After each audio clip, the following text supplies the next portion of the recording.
Hey guys, welcome back to another video. Let's talk about the advice I would give high school students who are currently in high school. So I'm talking to both boys and girls, men and women here. I'm not just talking to men like I usually do. But anyways, my advice to high school students. So if you're in high school right now, personally from my experience, I really hated high school. I did not enjoy it. I did the classes, I took the tests, I did the homework, I did all the assignments, passed all the classes, did what I had to do. And I was like a C or B student. I got a couple A's, but I wasn't like in those like high honors or pre-calc or any of those advanced courses. I just was like, you know what? Let me just get these classes out of the way so I can graduate. And that was that. But anyways, when you're like a C, here's one thing to note too. High school, once you get to like junior year, senior year, they really start to prep you for college, right? So I want to give you guys a heads up before, maybe you're a freshman or sophomore right now, or maybe you are a junior or senior, whatever class you're in right now. I want to give you a heads up when it comes to your next move when you graduate. So high schools, right? They prep you for college, right? So they automatically assume that most people, 90% of the graduating class is going to enroll in university, whether that's a four-year school, a public school, a private school, community college. They just kind of assume that and they start moving you in that direction, right? And your parents might want you to go to university. Your friends might all be going to university, but I want to give you guys kind of a heads up in this area when it comes to this area. So you have to question. I'm gonna give you guys a synopsis of college, right? So if you're paying for college, right, and you are 100% sure, there's no question, there's no doubt about it, that you are going to be a specialist in some field, right, where you're going to get your advanced degree, you're going to move on to your graduate school and PhD and whatever.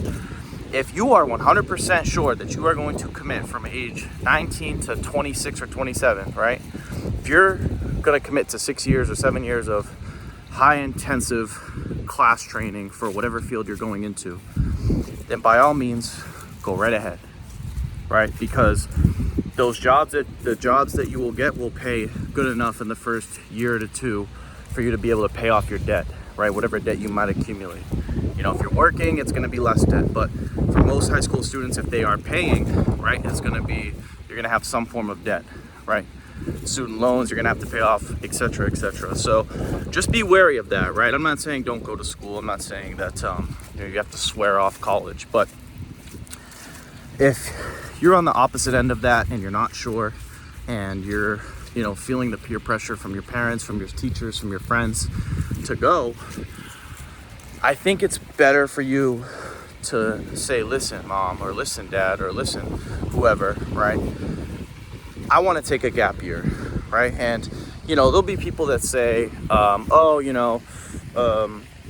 people who take gap years never go back. And there's a reason for that. Yes, most people that take gap years don't go back because they realize, like, wait a minute, my justification for not going is actually correct. Like, there is nothing I want to do in this 4-year schooling, right? The schooling system of university college, right? So you have to understand that you don't owe anybody an explanation. Once you turn 18, right? And if your parents are threatening to kick you out, some parents are lenient, like they're not gonna, but some parents may try to kick you out. My parents they didn't do that. I don't think most parents would kick their kids out if they didn't go to school. But it is what it is. If they decide to kick you out, they decide to kick you out. But you will save. I don't think it's without a question that you will save so much time and energy if you do not go to school, right? So you save money, you save your energy, and you save your time, right? Because 4 years, yeah, it's not a lot of time really in the grand scheme of things, but it's still a decent chunk of your life, right? It's a little chunk of your life. So I think it's best to avoid it if you can, right? Because there are millions of ways to be successful, right? You guys know of the trades, there's side hustles, businesses, right? You can move up in the job you're currently at. there's plenty of things you can do without a degree, right? Or an advanced degree. So with that being said, we got the high school, the college part of this section, part of this video out of the way, so we understand that now. But what do you actually do? Like if you're in high school, like if you're a freshman, sophomore, junior, senior, like what do you do? Like if you're in school, like what are some habits you should develop to prepare you for your life, right? Whatever career you're gonna do or business you're gonna do. I can tell you two things that will absolutely be paramount. So if you're in school right now, there's a good chance you don't like the classes, you don't like doing the homework, you don't like studying for the tests. And I completely resonate with you on that. I hated all of it too. But one thing I will say is when I was in school, like I said, I always showed up on time. I never missed, like I never skipped classes. I never like skipped days. And what you're doing by you studying and you doing the homework assignments and you just being consistent over, you know, that 4-year period that you like really kind of have to be in, you're building the foundation. So when you are so when you leave, right, whatever you do, whether it's college or a career or a job or a business, when you leave that environment, you are prepared with the proper work ethic that will help you be successful in anything, right? Because think about it, right? And I mentioned this in one of my videos, I forget which video I mentioned this. But if you are able to successfully do classes that you hate and you're able to successfully show up on time and, you know, do like assignments that require you to be like focused and, you know, like maybe you have to write essays or maybe you have to do group projects or whatever, doing all that shit. When you get out, you're going to be so accustomed to doing difficult things because you have to use your mind to write essays and do research and whatever else, you know, whatever else they want you to do, that whatever you go into, whatever, even if you enter a low minimum wage job, you're going to probably be the best at that because you've gone through the difficulty of being consistent and doing everything when you're doing the difficult thing when you didn't feel like it. So what that prepares you to do is, because most jobs are sucky, right? They're crappy. Like we don't like doing these low minimum wage jobs, or we don't like showing up on time. We don't like being there. But when you are able to successfully do those things, it prepares you to be able to be consistent in whatever else you do, right? So that's number one. Do all the assignments, do the tests, do the best you can where you're at in high school right now, wherever you're at, whatever level, right? That's my advice to you for that part. And then number two is every man or woman, right? I'm speaking to both genders here, both sexes. Every person needs to develop a workout routine. There is no question about it. There is absolutely no question about it. When you develop the habit, whether it's 4 to 5 days a week or maybe even 3 days a week, but you develop the consistency over a yearly period of time of consistently working out and using your body, it's the same thing as being consistent with the classes. You are able to use that work ethic that you've built and fuse it into something else, right? That you are going to continue to, you know, move along with later on in life, whether it's, like I said, your career, business, etc. And another thing why I say the gym is so important, right? Because think of the 70% obesity rates that we have here in the United States, right? Most people don't work out. So by default, when you work out, you know, when you're in high school and everything, you know, obviously your classmates who play sports are going to be training and everything. But, you know, it's funny. I'll say one thing. A lot of the people that, you know, did sports in high school, they don't even work out. Like half of them that like did sports, they don't even work out anymore. They just did it because it was like the thing to do in high school, right? But when you're able to train, right, every single day, when you're able to commit to lifting or running or doing some form of physical activity that's difficult, right? Lifting weights is difficult, it's boring at times. When you're able to do that, you're able to go into a job and just absolutely dominate it. Like me, like, you know, I'm not talking shit, but I'm easily the best at the location I work at, and pretty much every location. There are some people that may have more technical skills than me, that may know some more things that I just haven't had the opportunity to learn yet.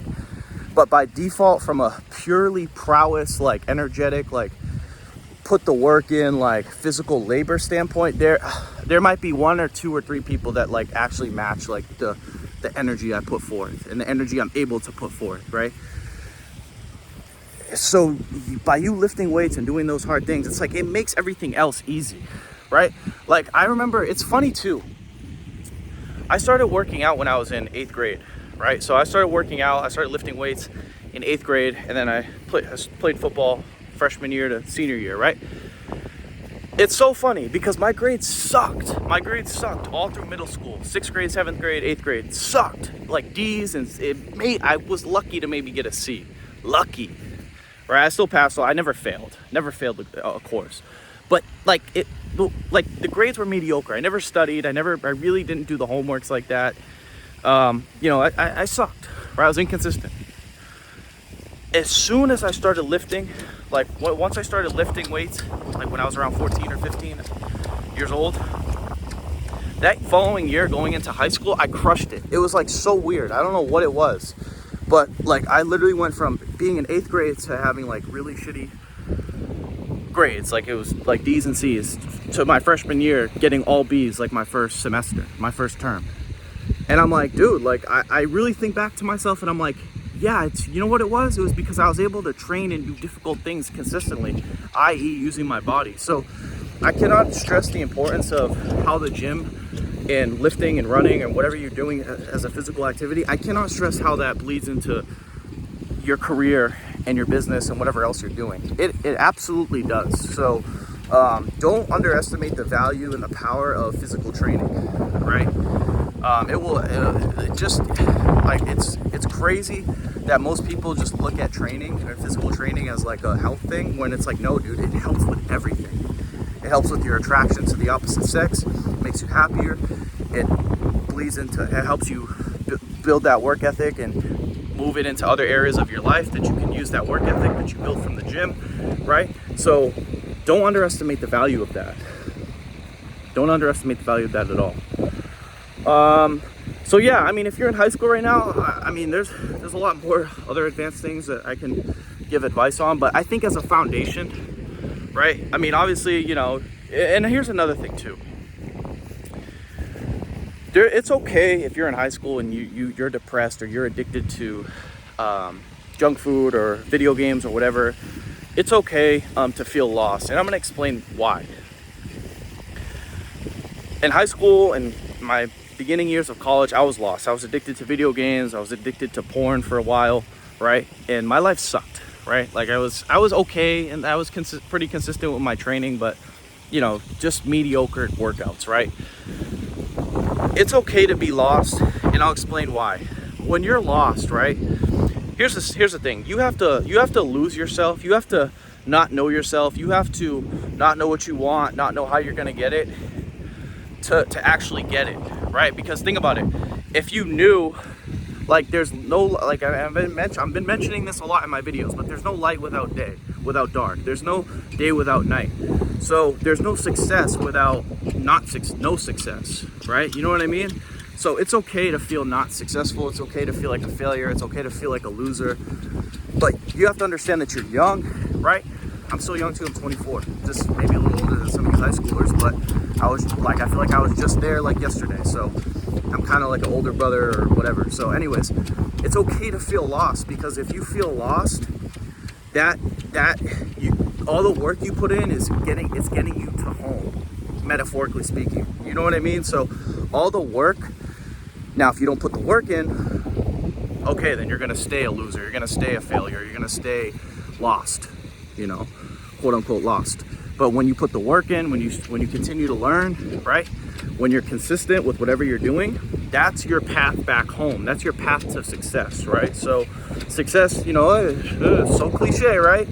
Success is a journey, right? Not a destination. So at the end of the day, right, it's okay to feel like you're lost, or maybe you're struggling with some addictions, or you don't like your living situation with your family. It's okay. No one starts out with everything. You know, all of us start out with no money. All of us start out with no skills, no education, no level of training, right? But in high school, like I said, I think the most practical advice I can give is be consistent with whatever you're doing, whatever your assignments are, and develop a physical training regimen. And with those two things, if you can develop consistency in those two things, you beat out 90% of your peers around you. 100%. There is no doubt about it that you will beat out everyone around you, because most people are lazy. What you're effectively doing is you're killing the inclination to be soft and lazy, right? Because think of lazy people, right? Lazy people just don't do anything, right? They're sitting on the couch or doing whatever, right? And you may struggle with laziness from time to time. You may struggle with not being motivated.